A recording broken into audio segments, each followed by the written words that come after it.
Hello दोस्तों, आज हम आपको 2014 की crime drama movie jailbait के बारे में बताने वाले हैं।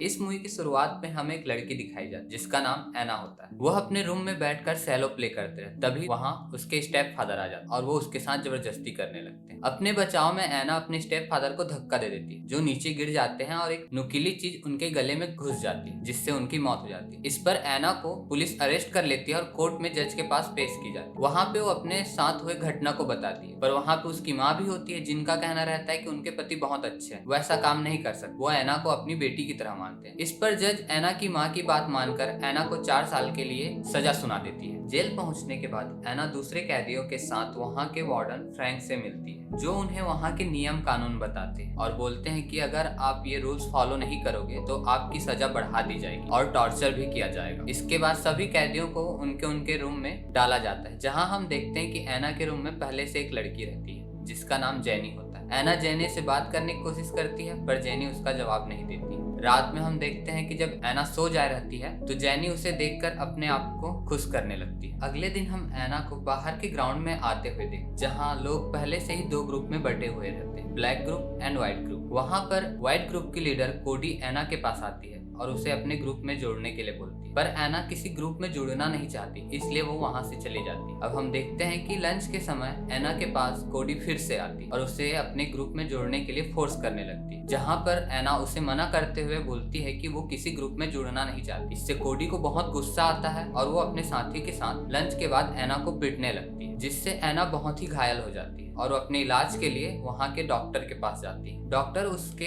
चोटों को देखकर पूछता है कि ये कैसे हो, जिस पर एना उसे सब कुछ सच सच बता देती है। ये बात सुनकर डॉक्टर एना को बोलती है कि उन्हें इस चीज की बात यहाँ के वार्डन फ्रैंक को बतानी चाहिए, क्योंकि वही है जो उसकी मदद कर सकता है। अब हम अगले सीन में एना को फ्रैंक के ऑफिस में देखते हैं, जहाँ पर एना फ्रैंक को अपने साथ हुई घटना बताते रहती है। इस बात को सुनकर फ्रैंक कहता है कि मैं तुम्हारी मदद कर सकता हूँ, पर इसके लिए तुम्हें मुझे खुश करना पड़ेगा। एना उसकी बातों को समझ जाती है और वहाँ से चली जाती है। अब हम देखते हैं कि एना अपने कमरे में बहुत उदास बैठी हुई हो, तभी वहाँ जेनी आती है और उसे समझाने लगती है और साथ ही साथ उसकी तारीफ करने लगती है कि वो कितनी खूबसूरत है। एना समझ जाती है कि जेनी उसके साथ अपनी नजदीकियां बढ़ाना चाहती है। अपनी इमोशंस को काबू न करते हुए उसके साथ भी वो फिजिकल हो जाती है। अब हम दूसरे दिन एना और जेनी को बाहर टहलते देखते हैं, जहाँ उनके पास ब्लैक ग्रुप की लीडर कीला आती है और उन्हें परेशान करने लगती है। इस बात को देखते हुए एना समझ जाती है कि अगर वो यहाँ आसानी से रहना चाहती है तो उससे किसी न एक ग्रुप ज्वाइन करना पड़ेगा। तो इस पर वो व्हाइट ग्रुप को ज्वाइन करने का डिसीजन लेती है। जब एना इस बात को कोडी को बोलती है तो कोडी कहती है कि अगर तुम हमारे साथ जुड़ना चाहती हो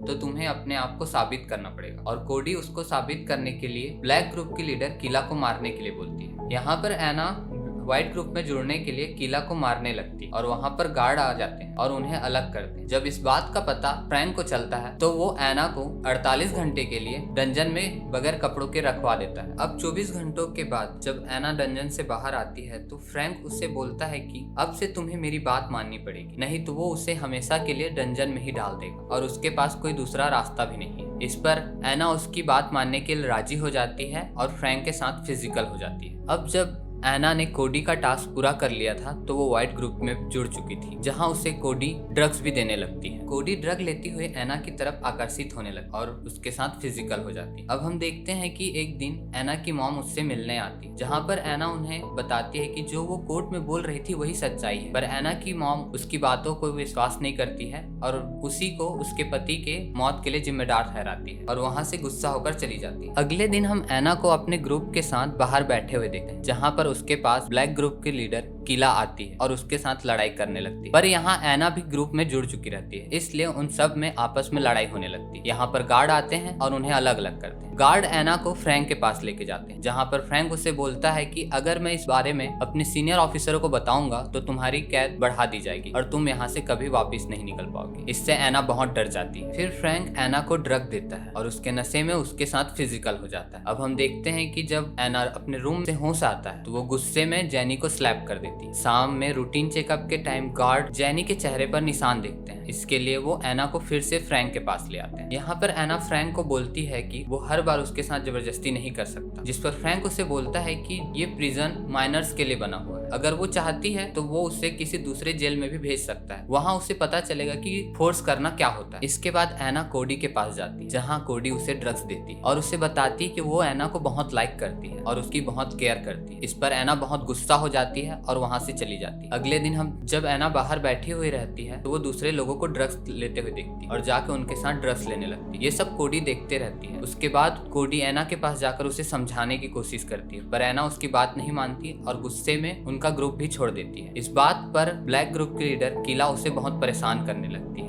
और टॉर्चर करने लगती है। एक दिन जब एना बहुत ज्यादा ही ड्रग के नशे में रहती है और किला उसे परेशान करने आती है तो उसके साथ वो मारपीट करने लगती है। इस बात का पता फ्रैंक को चलता है तो वो सजा के रूप में एना को फिर से 48 घंटे के लिए डंजन में डाल देता है। डंजन से बाहर आकर एना फिर से ड्रग लेने लगती है। कोडी उसे समझाने की कोशिश करती है पर वो उसकी बात नहीं मानती है और गार्ड से भी लड़ाई करती है, जिस पर गार्ड उसे डंजन में 1 हफ्ते के लिए रख देता है। अब एना एक ड्रग एडिक्टेड हो चुकी रहती है। डंजन में उसे ड्रग्स नहीं मिलते रहता है, जिसके कारण उसकी शारीरिक स्थिति खराब होने लगती है। वो इस चीज से बहुत परेशान हो जाती है तो वो एक दिन अपने खाने के प्लेट को तोड़कर अपने हाथों के नसों को काट कर सुसाइड करने की कोशिश करती है, पर यह चीज गार्ड देख लेते हैं तो वो उसे हॉस्पिटलाइज करवा देते हैं। हॉस्पिटल में एना दूसरे ड्रग से परेशान लोगों को देखती है और वो बहुत डर जाती है, जिससे वो फैसला लेती है कि वो अब ड्रग छोड़ देगी। इसी बीच एक दिन एना की माँ उससे मिलने आती है और वो बताती है कि वो गलत है। उन्हें पता चल गया है कि ये सब गलतियां उसकी नहीं है और वो उसे प्रॉमिस भी करती है कि वो उसे जल्द से जल्द यहाँ से बाहर निकाल देगी। जब एना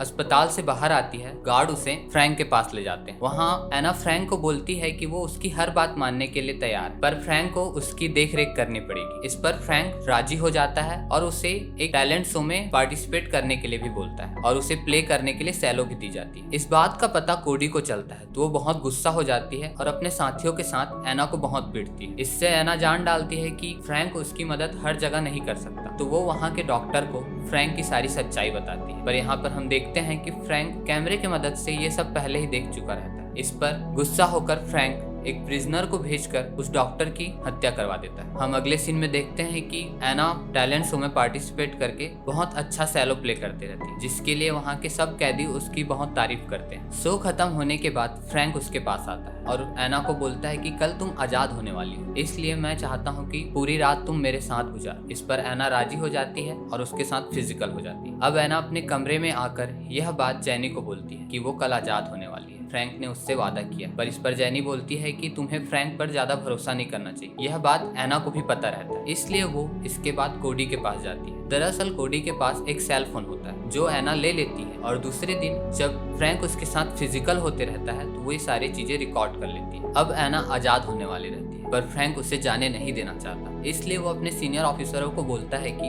एना के पिछले रिकॉर्ड अच्छे नहीं है। वो छोटी छोटी चीजों के लिए किसी से भी लड़ाई कर लेती है और वो कई लोगों को हॉस्पिटलाइज भी कर चुकी है। इस पर एना जान डालती है कि फ्रैंक उसे जाने नहीं देगा, तो वो उसके सीनियर ऑफिसरों को रिकॉर्डेड वीडियो दिखाने लगती है, जिसे देखकर वो फ्रैंक की सच्चाई जान डालते हैं। फ्रैंक अपने आप को बचाने की कोशिश करता है, पर उसके सीनियर ऑफिसर उसकी बात नहीं मानते हैं और उसे अरेस्ट कर लेते हैं। उसके बाद एना अपने साथ बीती हुई सारी घटनाएं सीनियर ऑफिसरों को बताती है, जहां सीनियर ऑफिसरों को पता चलता है एना के साथ बहुत बुरा हुआ है, तो वो उसे उसी समय छोड़ने के लिए राजी हो जाते हैं। यहाँ पर अब हम देखते हैं कि एना जैनी और कोडी को आखिरी बार मिलते हुए सेल से बाहर चली जाती है। मूवी के आखिरी में हम देखते हैं कि एना बहुत सारे टैलेंट शो में पार्टिसिपेट की है और अपने टैलेंट को निखार चुकी है। इसी के साथ यह मूवी यहाँ पर खत्म हो जाती है।